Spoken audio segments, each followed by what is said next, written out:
کنفرانس واشنگتن. خاورمیانه در حال گذار، چشماندازها برای ایران. مقامات عالی رتبه و کلیدی در دولت‌های بوش، کلینتون و اوباما. 30 بهمن 1389، 19 فوریه 2011. ارتشبد هیو شلتون، رئیس ستاد مشترک ارتش آمریکا 1997 2001، دارای نشان افتخار و مدال طلای خدمات برجسته از کنگره آمریکا، دارای نشان شوالیه از ملکه انگلستان 2001.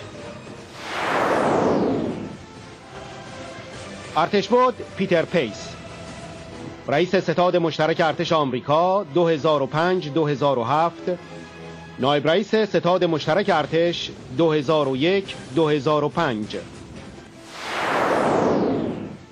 لی همیلتون، رئیس کمیته خارجی کنگره 1993 1995، رئیس کمیته اطلاعات کنگره 1985 1987، نماینده کنگره آمریکا 1965 1999، ریاست مشترک کمیسیون تحقیقات 11 سپتامبر، ریاست مشترک کمیسیون تحقیقات سنا و کنگره آمریکا در مورد ایران گیت، ریاست مشترک گروه سیاست عراق، رئیس مؤسسه دولتی وودرو ویلسون در واشنگتن تا سال 2010.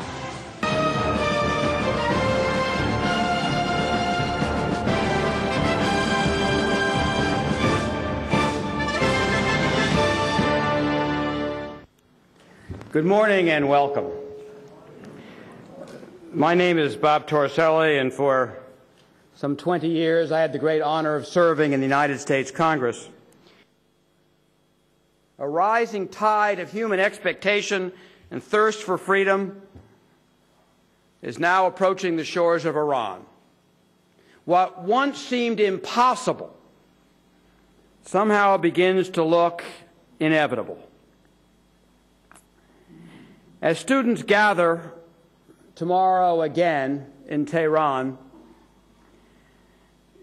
it is appropriate Secretary of State Hillary Clinton. She was heard firmly in Egypt, and now again as demonstrators gather in Tehran to make America's position clear. We do not oppose the government in Tehran simply because they defy America, or even because they have become international outlaws in violating the established laws, but because they betray their own people, because they made a lie and a mockery of their own revolution. Our country has proven that we have high standards for our friends. That is clear after what occurred in Egypt.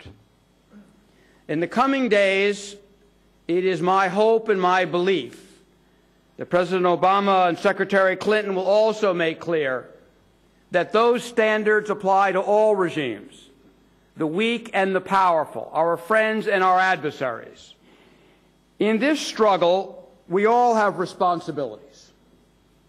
Everyone is ultimately responsible for their own government, no matter their political system. We as Americans have a role,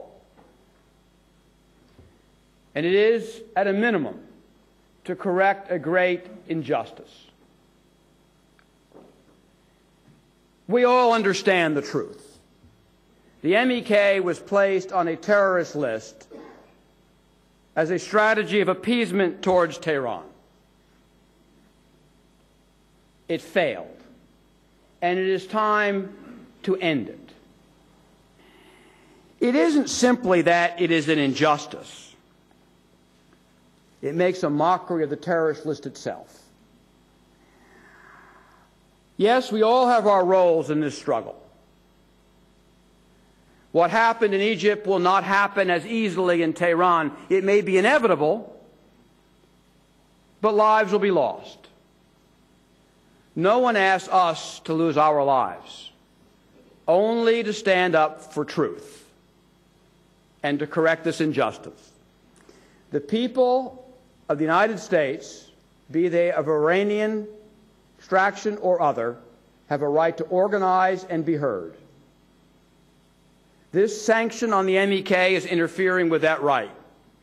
It is giving comfort to the government in Tehran, and it is placing the United States on the wrong side of history.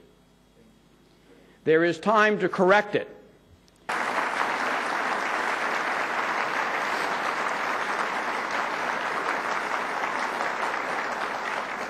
The European Union has already corrected this injustice.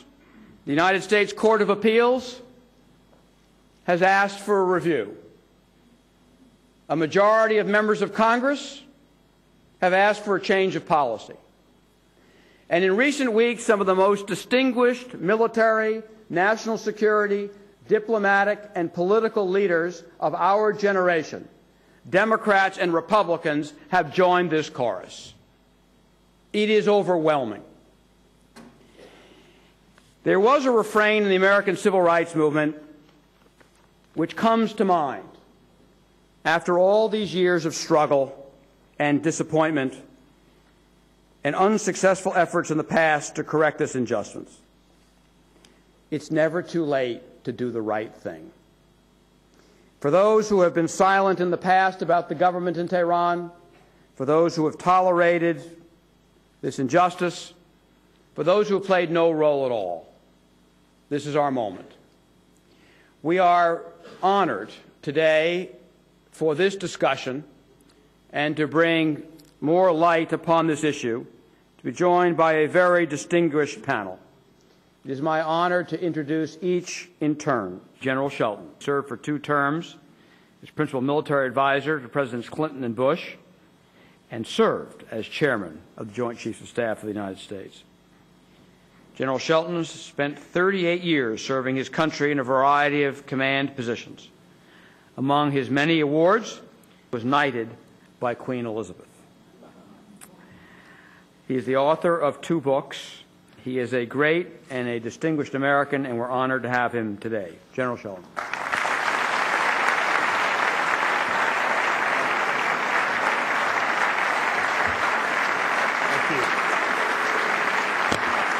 Thank you very much. Thank you. Thanks very much.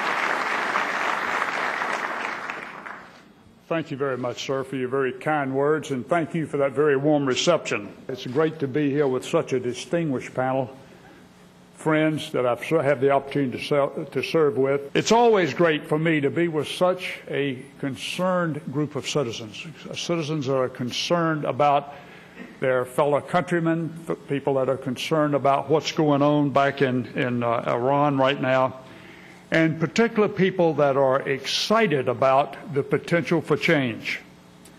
Now, the subject that I was asked to speak about today, change, is one that is very complex and caused me some concern, because change is always tough.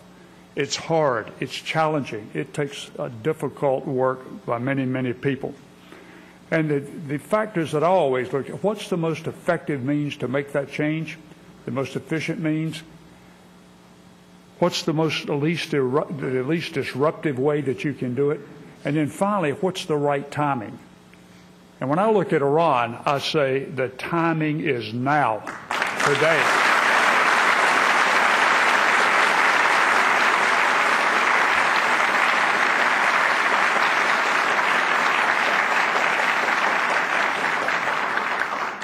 But having been involved in the change of a couple of governments, I can tell you that's the toughest change that you can go through. It is really challenging. The first thing you do is you have to start looking at who's the enemy. And when I do that, I think about the ancient warrior Sun Tzu, who said, and I paraphrase, if you know yourself and you know your enemy, you will be victorious in every encounter. If you know yourself but not your enemy, for every victory you will also suffer a defeat. And if you know neither yourself nor your enemy, then you're a fool and you will be defeated in every encounter. Well, when I look at change in Iran, I think we know who the enemy is. And I'll talk more about that in just a few minutes. But first of all, let me take a quick look at Egypt, because, you know, as a result of recent events there, there's considerable excitement around the world regarding the chance to change. And that's particularly true in the Middle East. And in almost every case, not all, but in most, it is because in those countries you find people that are oppressed, dissidents that are being jailed or imprisoned. You find democratic methods or techniques are almost non-existent. Torture, killing, and imprisonment are commonplace. And in most cases in these countries, there's already a resistance movement of some type going on. But in the case of the Middle East countries, I become quite concerned, because when you look at the Middle East countries, there is this fundamentalist or radical element that is present in almost every one of the countries. And it is an opportunity that the current regime in Iran sees to make a change in control of that country that will allow them to control the region. And so when I look at what's going on in Egypt today, I know there are elements of the media that are very positive and very upbeat. All of us are excited about the Egyptian people now being out from under what turns out to be a very oppressive leader. But at the same time, I think we have to be concerned. And I, for one, am concerned about what the future holds. I'm a little more reserved in the media for the following reason. Not all countries, I think, can use the same template that we saw in Egypt, because in Egypt, the people with the guns, the armed forces, the army, if you will, to get specific, were very supportive of the people. They were a very highly respected institution in Egypt, and still are. And they were determined that that they would support those that were opposing the regime by gunning them down like the Iranian government does today. Now, from my perspective, the Iranian people could not be worse off than they are with the current Iranian regime.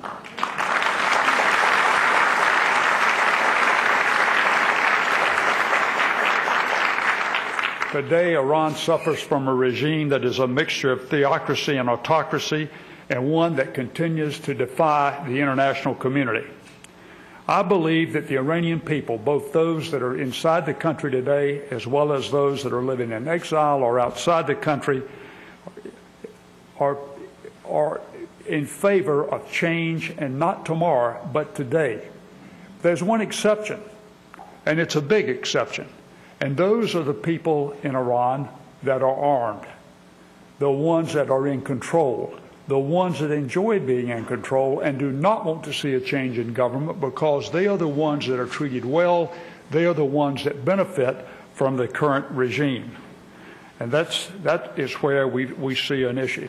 Iran's issue is compounded by the fact that the largest organized resistance to Iran's current regime has been put on the FTO list, the MEK. That creates a tremendous issue for making that change. Now, right here, distinguished Ambassador Dale Daly, when he was serving, when he was in office, recommended that they be taken off. His recommendation was not followed, which in my opinion was a mistake, and one that we should rectify immediately. Not tomorrow, today.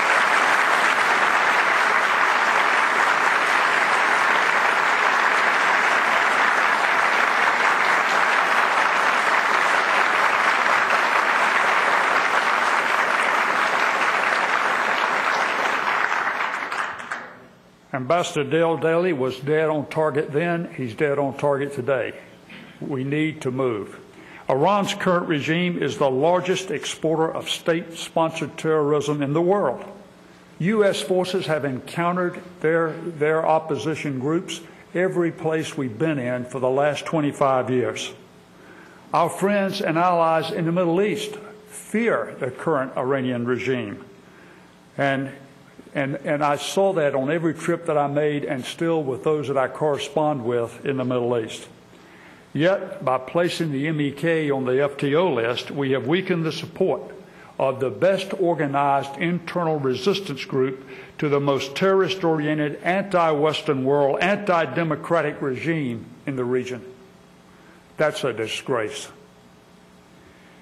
On top of that, we stood by as the Iraqis invaded Camp Ashraf, as has been talked about several times, as they killed unarmed civilians, Iranian civilians living there, individuals that had been promised protection by the United States.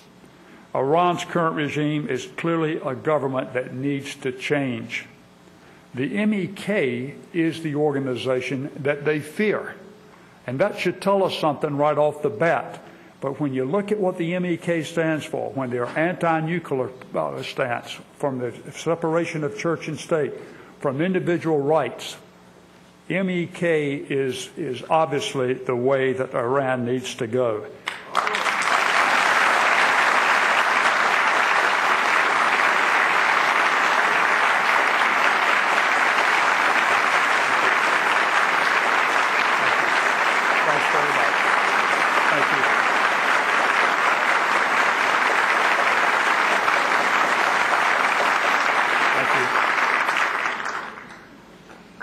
Why we haven't joined our friends, our European allies, along with our great partner there, the United Kingdom, and taken them off the list is beyond me. You know, I know they were placed, the MEK was placed there on the list based on hope. Hope that by declaring the MEK an FTO, we would endear ourselves to the current Iranian regime and therefore allow us to work more closely with that regime. It was a noble attempt, but one that did not pan out. Our European allies saw that it didn't pan out, and they moved quickly to take them off the list. You know, I believe we've got a great Secretary of State in Secretary Hillary Clinton. But for those below her in the State Department, those that make the recommendations that come up to the Secretary, I say, who are we kidding? Get on with it. Get the recommendation to the Secretary and let's take action.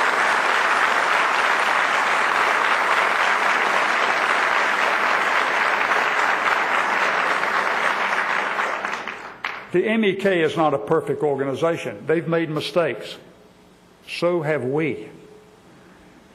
But I think the MEK, when you look at them in the big picture, they provide hope for the Iranian people that far exceeds anything that we or our allies can offer, excluding direct intervention at this point.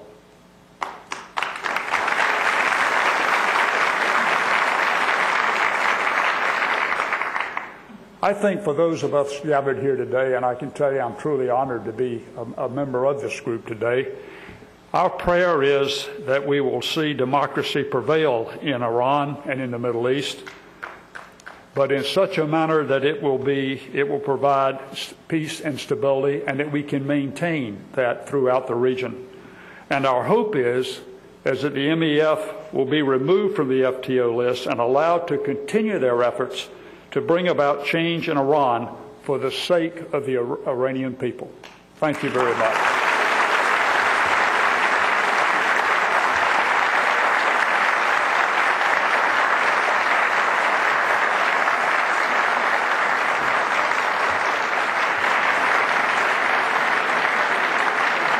Thank you very much. It is very unusual in a Senate hearing to actually have two Chairman of the Joint Chiefs of Staff of the United States, but that indeed is what we have here today. General Peter Pace was sworn in as the 16th Chairman of the Joint Chiefs in 2005. This is the culmination of a career that began as a graduate of the United States Naval Academy. He served as the principal military advisor to the President, the Secretary of Defense, and the National Security Council. Prior to becoming chairman, he served as the vice chairman of the Joint Chiefs from 2001 to 2005. General Pace holds the distinction of being the first Marine to have served in either of these positions. He's also served as Commander-in-Chief of the United States Southern Command.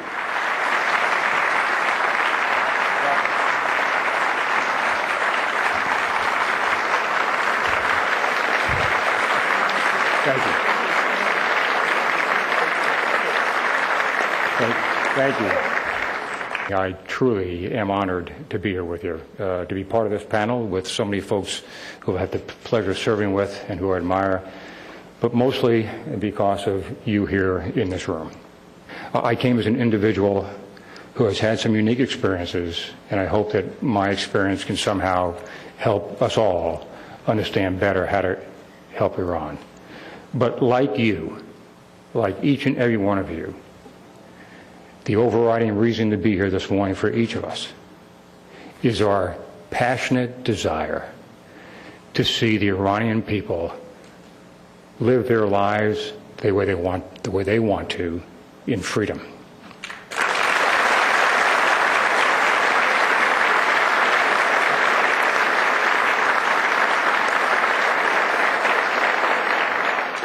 I've been asked to speak to you a little bit about the threat that Iran currently is and the potential responses to that threat. First, it would be good if we define what a threat is. In military terms, it is a capability to do you harm, and number two, an intent to do it. And countries over time have changed, as I believe Iran will. Is the current regime in Iran a threat? Absolutely. Look in the region. They provide weapons and instruction and sometimes personnel in Iraq and Afghanistan, specifically to make it difficult for the governments in both of those countries to grow their democracies, specifically to kill Americans and our coalition partners, specifically to impose their will on their neighbors. Their special operations forces in their support for Hezbollah in Lebanon just makes that tortured region so much more difficult to live in and so much more difficult to find a peaceful solution.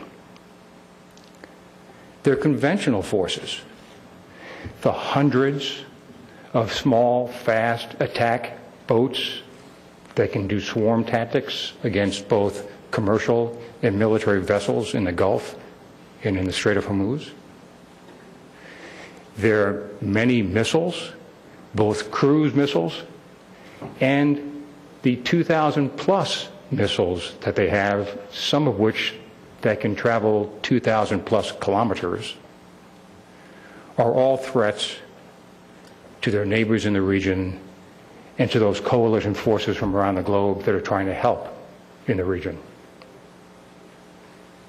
In a couple of years, all of Europe will be within a missile range of the missiles they're developing. A couple of years after that, the United States will be in missile range. So there is a very real threat to the region, to Europe, and to the United States in both the current capabilities and the capabilities that are on the drawing board. Couple then missiles that can travel enormous distances with the potential of nuclear weapons, and the threat grows astronomically. Now, as has been mentioned, the advent, the attainment of a nuclear weapon capability by this regime in Iran is truly unacceptable. Can you imagine what they will do? They are already in a position to coerce their neighbors. Can you imagine what their having a nuclear deterrent would do to their willingness to be more adventurous with their armed forces, with their support to paramilitaries, with their support to terrorism? not only is it a problem from the standpoint of that regime having that kind of capability, it then means that the rest of the region has to make a basic decision. Do they cower under that threat? Do they become nuclear powers in their own right? And then what happens when a regime that has shown its willingness to provide money and all sorts of weapons has nuclear weapons that it might give to others, be it other nation states or, worse, terrorist organizations? This is a huge threat to all of us. So what are our possible responses? First, there's the possibility of a military response. It is the least best option, and certainly the last one that we ought to contemplate or use. But if you want to have some ability to talk to the current regime, and if you want to have any credibility, you better have the military capacity and the willingness to use it at the right time. So it's important to also understand that the U.S. military, for one, is quite capable of handling any new threat. Some folks get confused between our desire to not fight and the true strain on our forces that 5 or 6 deployments to Iraq and or Afghanistan has put on them, and, on the other hand, our ability to protect ourselves.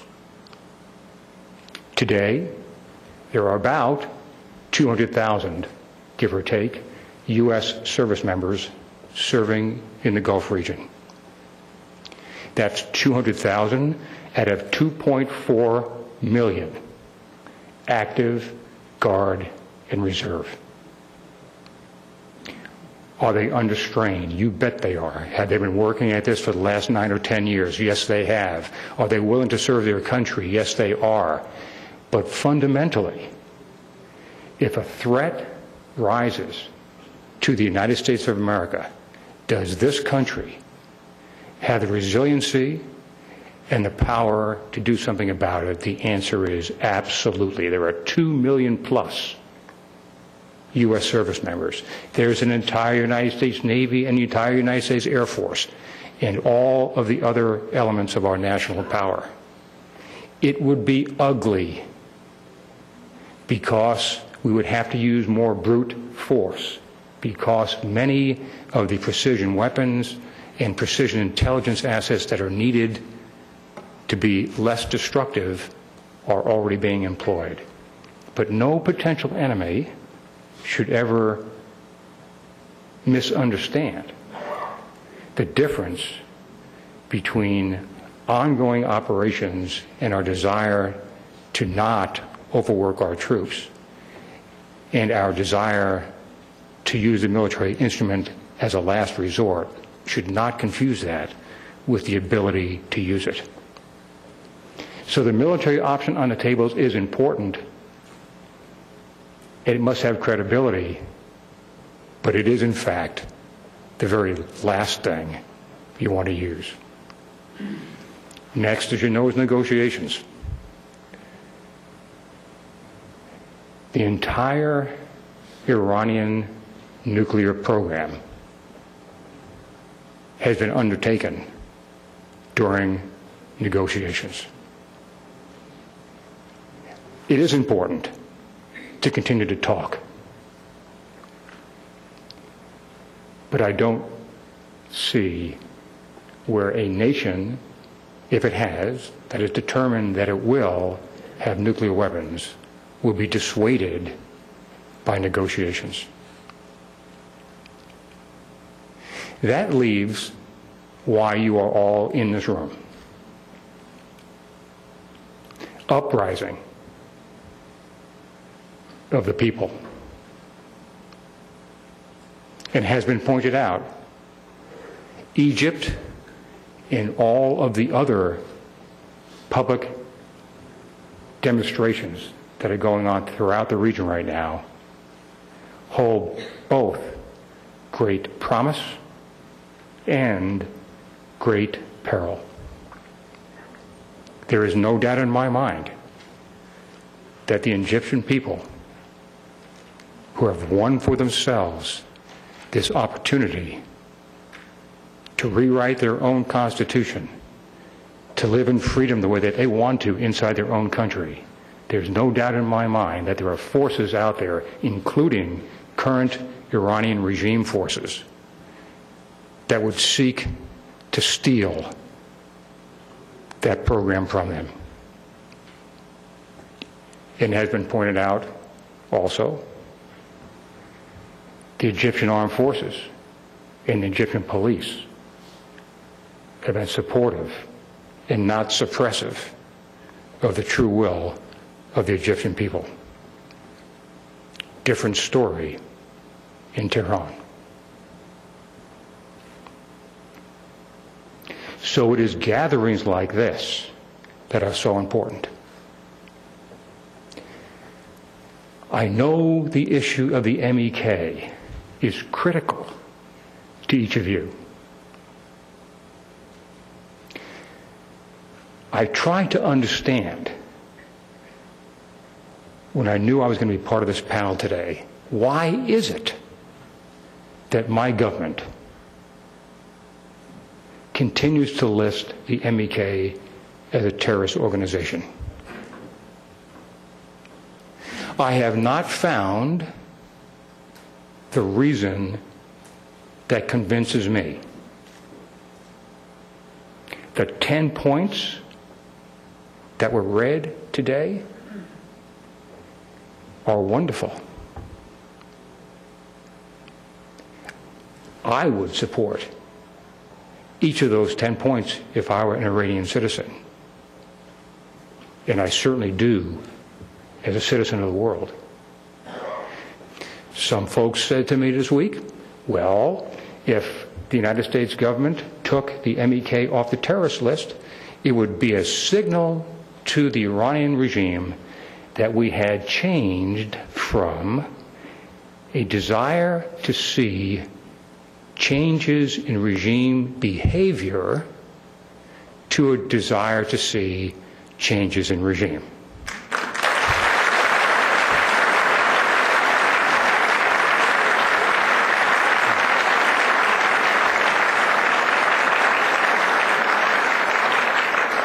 My response to that is, sounds good to me.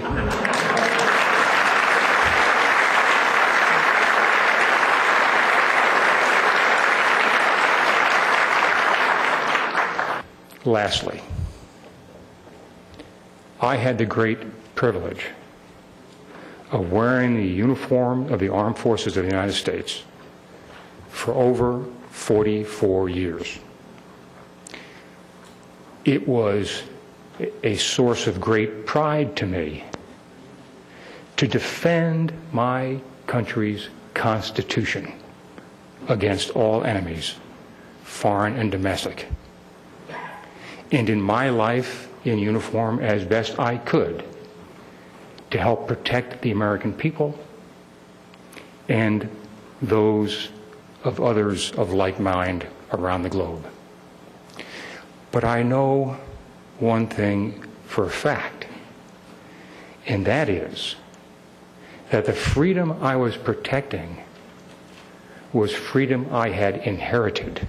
Why I truly wanted to be here this morning, why I have such incredible admiration, why I stand in awe of the citizens in Iran today and yesterday and tomorrow, who, despite the threat of being killed by their own armed forces or police, who, despite the threat of regime punishment, that is handed out so readily. Despite that, they are standing up for the simple reason that they want to live their lives the way that I inherited my life.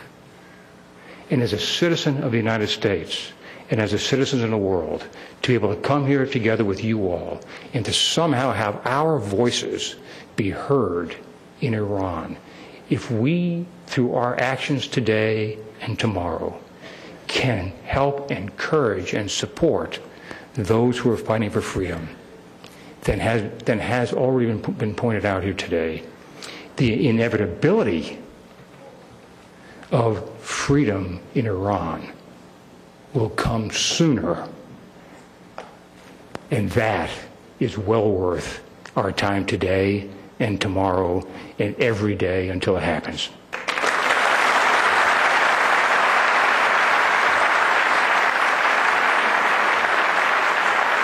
Thank you, General, very much.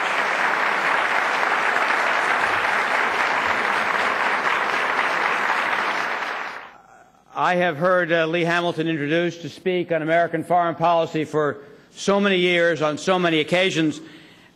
One is put in the position of Liz Taylor's fourth husband, who, when asked about his wedding night, said he knew what to do, he didn't know how to make it interesting. When I came to Congress 28 years ago, Lee Hamilton was already one of the most distinguished voices in American foreign policy.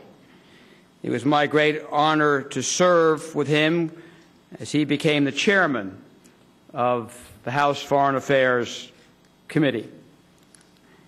But that was only part of his distinguished service. He served in the Congress from 1965 to 1999. He is a member of the President's Foreign Intelligence Advisory Board and the President's Homeland Security Advisory Council. He was co-chairman, along with Secretary of State James Baker, of the Iraq Study Group, a bipartisan panel created at the urging of Congress in December 2006 to make recommendations on American policy towards Iraq. At a perilous moment in American history, after the 9/11 attacks, he was called upon again to become Vice Chairman of the National Commission on Terrorist Attacks, which issued its report in July 2004. Lee Hamilton also served from 1999 to 2010 as the President and Director of the Woodrow Wilson International Center for Scholars in Washington, D.C., a distinguished American and a great friend, Lee Hamilton.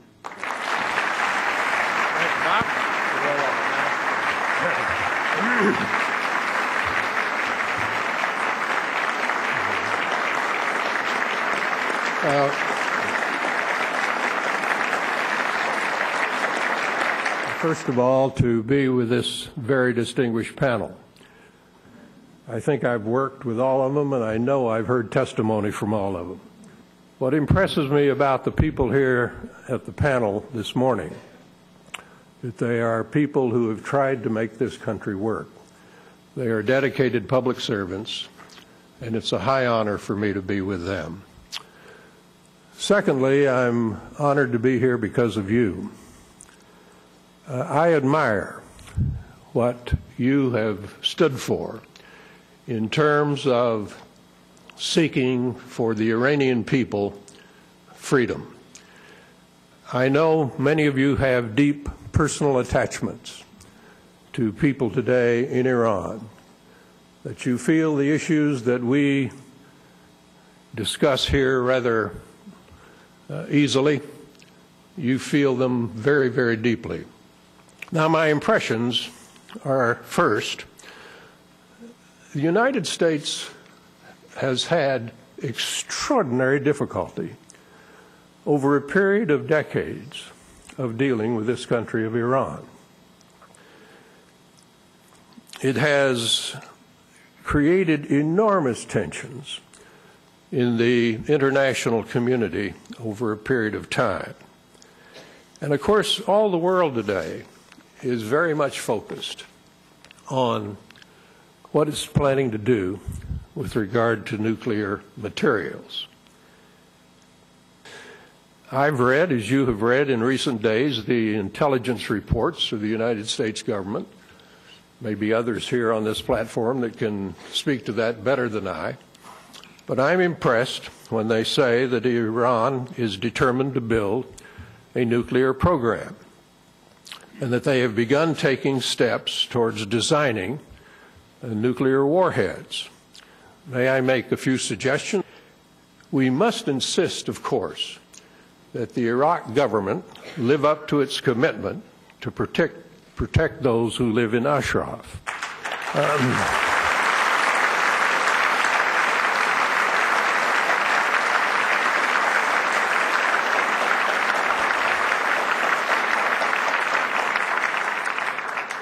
I've talked with several of you in recent days about that situation. You have educated me a good bit on what has gone on there. But the safety and security of those people must be assured, and the United States must insist upon it. Secondly, as I think all of us would agree, we have to support and we have to tighten the sanctions. We have had sanctions on Iran since 1979, and the world community a long time as well. Loopholes have to be closed. The sanctions have to be tightened. From my point of view, I think it's very important that we particularly tighten those sanctions with regard to financial flows and financial institutions. The next thing we have to do, of course, is to support the opposition in Iran. I have been terribly moved, as you have been, as I have seen the protest movements spreading now across the Middle East. And I am very much aware of the fact that in Iran, in the next 2 or 3 days, it could be a very critical time for the future of that country. The United States must see this as an opportunity to stand up for our core values in this country. And we must support those people in Iran who seek freedom and democracy and respect for human rights.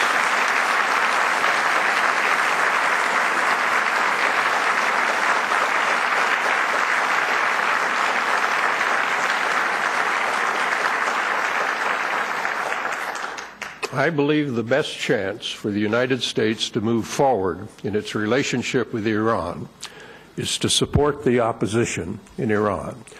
And of course, we should never let up on our support for human rights. I believe that the United States understands that the ingredients in Iran today are there for the support of change.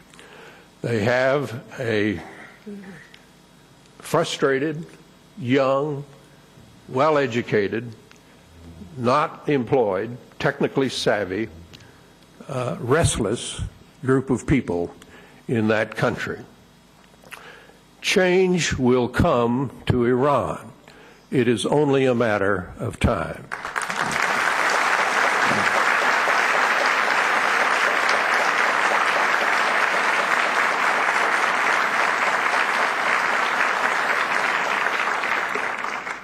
Let me talk about this issue of delisting the MEK.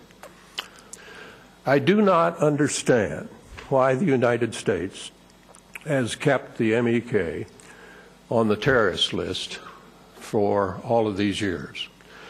I have had access to classified information. This is a factual question with regard to the conduct of the MEK. And why the United States has not resolved it and spoken out on it, I simply do not understand. But I am not aware of any facts that require the MEK to be on the terrorist list.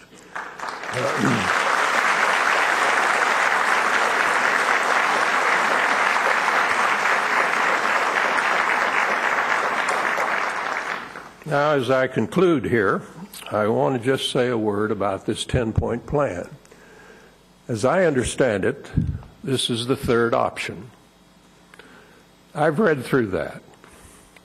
I like it. I think it's very well done. Support for the ballot box, support for a pluralist system, separation of the church and state, complete gender equality, a modern legal system, support for the Universal Declaration of Human Rights, support for private property, support for peaceful coexistence, support for a free Iran.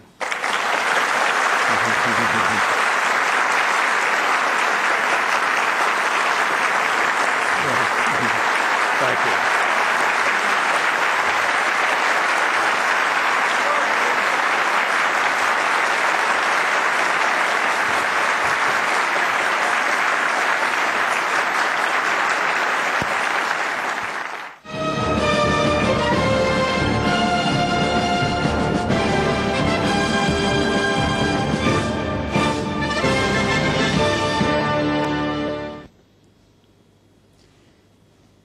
ادامه کنفرانس